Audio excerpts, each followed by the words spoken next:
Happy Friday, everyone, and welcome back to another episode of Yappy Hour. It's time to kick back, relax, get cozy, grab yourself a drink and maybe a cheeky snack. And welcome back to the video series where we chat, we vent, and we spill the tea on life's ups and downs. And don't forget, cheers! Now, I'm actually filming this episode of Yappy Hour on Wednesday, so 2 days before Friday, because this weekend is our weekend with Jesse's kids starting on Friday afternoon, and I work on Friday 10 till 3, so I will simply not have time to film, and it also leads us into the topic of this week's Yappy Hour. This Yappy Hour episode, we're going to be talking about family vloggers and children being online. Why I will never support them, and why I am so happy that we've got other influencers and content creators currently speaking out about why they shouldn't be on social media and how it is child exploitation. So you may find that I'm referring back to my notes here a little bit today, and that's because I have things written down in dot points. So basically, a family vlogging channel, what is it? Basically, it's a channel in which it centers around the family being the topic of the channel.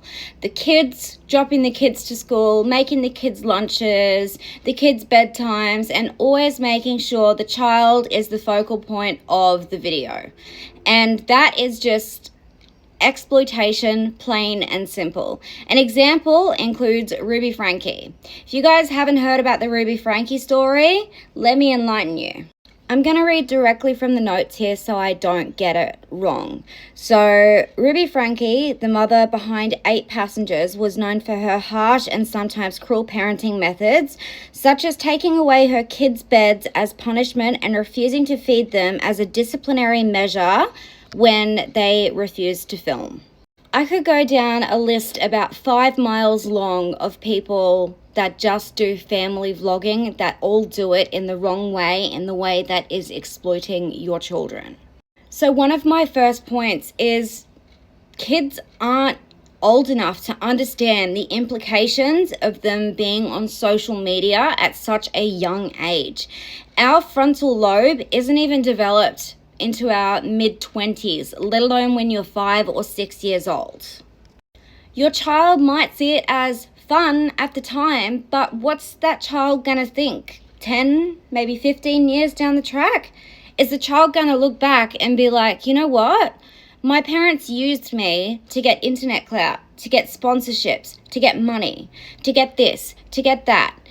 I think there's only a few instances where I think it's okay to have your children online. Now, personally, with my 3 bonus kids, I have never said their names. I've never filmed around them. I will never film around them. I will never film their faces. I will never tell you their names because their privacy matters to me, and I am not going to be the one to share that. But this is just an instance where I think that it may be okay to have a child in your video, and that is if you were an influencer prior to becoming a parent. So if you were already an online personality prior to becoming a parent, and then now you're choosing to show a little bit of what it's like a parenting, but not making it your whole channel and still being very, I guess, conscious of what you're posting on your channel about your child, then I still have respect for you. But if you have a child after you've already become an influencer and then that child becomes the centerpiece of your entire channel, then I think you're a piece of shit. The one thing that I found really, really disturbing is that I've seen parents, so mothers and fathers alike, support their 14-year-old kid's dream of becoming an influencer one day. That is their career goal. Their actual career goal in life is to become an influencer. Even myself, I am a 31-year-old content creator.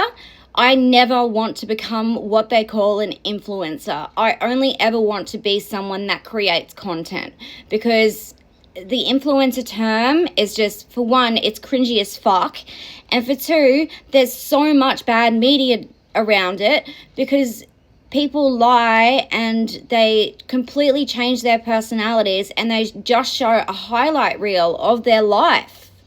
Whereas like me, who's a content creator, I show the highs and lows of my life. I show the roller coaster of emotions that I go through. I don't just show a highlight reel of my life. But I don't think it's any kind of career goal to have. I think that it's a solid career goal to have working online as, you know, wanting to do something like that in the future. So wanting to primarily make money online, because that is the direction in which the world is heading. The world is heading into the online market, into basically a lot of, like 50% of people are going to be making money online as opposed to going to a 9-to-5 job. That is the way of the world. We all understand that. But being an influencer comes with some very, very bad things, such as online bullying, trolling, hate, all of that kind of stuff. Online bullying is already bad enough, let alone that person, that child that's being bullied, sharing their life on social media to therefore get bullied further and trolled online by secret accounts. Even if we remove the fact that these children are on a family vlogging channel, their children still getting bullied in school, and children unaliving themselves due to how bad the online bullying is. So why are the parents allowing this? I've seen some influencers with children who have already gone through severe issues and had to have hospital stays and mental health stays and all of this kind of stuff, but they're still supporting their child's career goal of being an influencer. No! Tell your child to pick something else. It's not safe. So this is just to the parents. Why? What are you doing? Like, why are you allowing this to happen to your child? I am not a mother. I am just a bonus mum. But if I found out that anyone was bullying my partner's kids, I would go down and I would advocate for my partner's kids. So why are you, as a parent, putting your kid in the spotlight, allowing them to get picked on for the way they look, the way they speak, just everything you can imagine that gets picked on the internet? There is so much more I could say on this topic, but I'm afraid if I keep going, we're either going to end up at a 12-hour video, which it won't let me do. I'm going to get blocked, or I'm going to get a community guidelines violation just for saying the wrong thing. But I'm going to end it with this. There was a reason that social media was banned for those 16 and under. And you should really listen to that reason, because that reason is because too many children were losing their lives. And look, if you're under the age of 16 or you're even under the age of 25 and you're watching this and you're being bullied right now, please stay safe out there. The internet is a scary place and it's not safe, especially for children and young adults. I need a drink after that rant. And that's a wrap on this episode of Yappy Hour. I hope you guys enjoyed it, or at least learned something from it, and that my emotions didn't get the better of me. Thanks for hanging out. Thanks for spilling the tea. If you guys like this type of content where we delve into the topics that no one else wants to talk about, and we spill the tea, and we just chat shit, don't forget to like, follow, subscribe, and comment your thoughts and comment your topics for the next episode of Yappy Hour. And until next time, I will see you soon. Mwah! Love you guys. Bye.